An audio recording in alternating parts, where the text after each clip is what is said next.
Vous êtes toujours dans Culture Média en compagnie de l'actrice et réalisatrice Nicole Garcia. On parle de son film Amant et on va mieux vous connaître avec le portrait pré-fame de Lisa Marie Marquez, le portrait de notre célébrité avant sa célébrité. Bonjour Lisa Marie. Bonjour Philippe, bonjour Nicole Garcia. Vous êtes passée des deux côtés de la caméra et vous êtes la seule à ce jour à avoir été nommée à 6 catégories de César différentes sur l'ensemble de votre carrière d'actrice et de réalisatrice. Mais comment en êtes-vous arrivée là? On va rembobiner et revenir sur ce qui vous est arrivé avant d'être célèbre. Nicole Garcia, vous êtes née à Oran, en Algérie. C'est là que vous passez votre enfance, sous le soleil, près de la mer et tout ce qui fait la vie méditerranéenne. Votre père est commerçant, il tient la droguerie universelle sous les arcades. Enfant, vous aimez jouer avec votre cousine Marie-Christine et admirer la beauté des balcons de fer forgé des immeubles haussmanniens d'Oran. C'est à l'adolescence que naît en vous une évidence, vous voulez devenir actrice. À l'âge de 13 ans, vous confiez votre projet à votre prof de français, Madame Rivet, une prof qui va compter et vous sensibiliser au théâtre et à Gérard Philippe. Vous lui dites que vous voulez tenter le conservatoire d'art dramatique de Paris et elle vous répond que c'est très difficile et sélectif, inquiète de vous avoir influencé vers une voie sans avenir. Ça vous rappelle quelque chose, Madame Rivet? Monique Rivet? Monique Rivet, oui, qui nous a quittés il y a quelques mois et qui a été très importante pour moi et s'est cristallisé autour d'elle tout mon désir de théâtre et je disais que quand j'ai eu mon nom dans les reçus au conservatoire épinglé sur la feuille des reçus alors que je pensais l'avoir oublié parce qu'elle c'était loin déjà l'Algérie, j'ai pensé à elle tout de suite et j'ai eu la chance de la revoir après et voilà, c'était quelqu'un c'était un écrivain aussi et je pense à elle très souvent avec beaucoup d'émotion.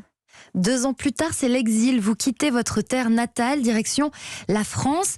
Marseille d'abord, puis vous vous installez à Montpellier. Vous continuez votre scolarité. Après le bac, vous partez vous installer à Paris. Vous commencez par des études de droit pour faire plaisir à vos parents. Vous suivez des cours de théâtre à côté de la fac. Un jour, votre prof de théâtre appelle vos parents pour leur conseiller de vous faire confiance. Et il leur affirme que vous allez faire votre bout de chemin. Alors, vos parents vous laissent faire, même s'ils ne sont pas très enthousiaste. Vous tentez le concours du conservatoire et vous êtes reçu. Dans votre vie, tout va très vite. Vous suivez les cours du conservatoire et vous recevez le premier prix de comédie. Vous devenez maman à 19 ans et vos parents viennent alors s'installer à Paris pour vous aider. Vous vivez près du quartier de La Défense. Après le conservatoire et les honneurs, vous décidez de continuer les études et d'étudier la philosophie. Vous passez aussi un casting pour devenir speakerine. On a retrouvé un extrait de vos essais. Ben oui, on écoute. Notre ami John McCarthy, qui est professeur à l'université de Stanford, poursuit ses recherches dans le domaine de l'intelligence artificielle. Attention les singes, les robots vous rattrapent.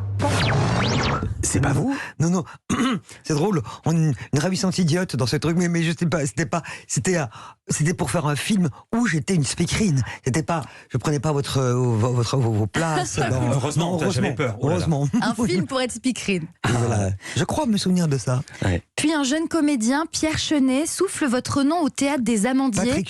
Patrick Chenet, pardon. Oui, je sais pas pourquoi j'ai dit Pierre. Oui, alors qu'on connaît qu'il est venu dans l'émission. Ah bah oui, bien sûr. Donc Pierre Chenet, jeune acteur à l'époque, il souffle votre nom au théâtre des Amandiers pour remplacer une actrice dans La Ceriseraie de Tchekhov. Et là, tout s'enchaîne. Le théâtre d'abord, vous faites des débuts prometteurs. À vos débuts, justement, lorsqu'on vous demande quelle carrière vous souhaitez faire, vous répondez sans hésiter. Une grande carrière. Et ça tombe bien, les cinéastes vous repèrent et vous font changer de cap. Du théâtre, vous passez au cinéma. Bertrand Tavernier vous offre un premier rôle dans Que la fête commence. Vous jouez aussi dans Le Cavaleur qui vous vaut le César de la meilleure actrice dans un second rôle en 80. Vous recevez ce prix devant tous les grands noms du cinéma français. Et même si vous ne le savez pas encore, Nicole Garcia, vous êtes en train vous-même d'en devenir un. On écoute votre réaction lorsque vous recevez ce César. Je suis très contente, je suis très émue. Voilà, pour moi, pour Philippe de Broca. Et je vous remercie beaucoup. C'est joli ce document, j'ai jamais entendu. Vos remerciements quand vous recevez le César. Premier César. Ouais. Puis vous passez devant la caméra d'Alain Resnais dans Mon oncle d'Amérique. Et c'est sur ce tournage-là que vous avez le déclic. Le voir tourner vous donne des envies de cinéaste. Nicole Garcia, il faudra attendre quelques années pour que vous passiez d'être regardé à regarder vous-même dans l'œil de la caméra. La suite, on la connaît. Et moi, je m'arrête là. Merci. Merci Lisa Marie. C'est une drôle de vie, quelle trajectoire incroyable. Quand vous revenez sur votre carrière, vous faites quel bilan? C'est tenté que vous fassiez des bilans ou au contraire, vous regardez tout le temps vers l'avenir? Ah, je regarde devant. Justement parce que la Cinémathèque me fait le grand honneur et la joie, le plaisir de faire une rétrospective à partir de lundi, du 15 novembre. Et donc là, il y a 9 films comme metteur en scène et tout. Mais je suis très contente, mais en même temps, je préfère regarder, inventer ce qui va arriver après que enfin, en même temps, je dis, comme souvent, je ne regarde jamais mes films, mais dès que j'en vois un passer à la télévision, après, je le lâche plus, quoi. J'arrive plus à Comment ça, vous ne l'abandonner. lâchez? Vous le regardez, vous l'enregistrez, vous le regardez, vous le regardez? Non, je ne le regarde pas, mais si je tombe sur un, comme on dit, si je D'accord, tombe sur vous un restez film, scotché. à ce moment-là, plus rien ne peut m'en détacher. C'est comme une relation affective très profonde, quoi, qu'on a avec ces films. Merci beaucoup Lisa Marie Marquez. Vous restez avec nous, Nicole Garcia. On a encore plein de questions à vous poser. À tout de suite. Culture Média continue. Culture Média.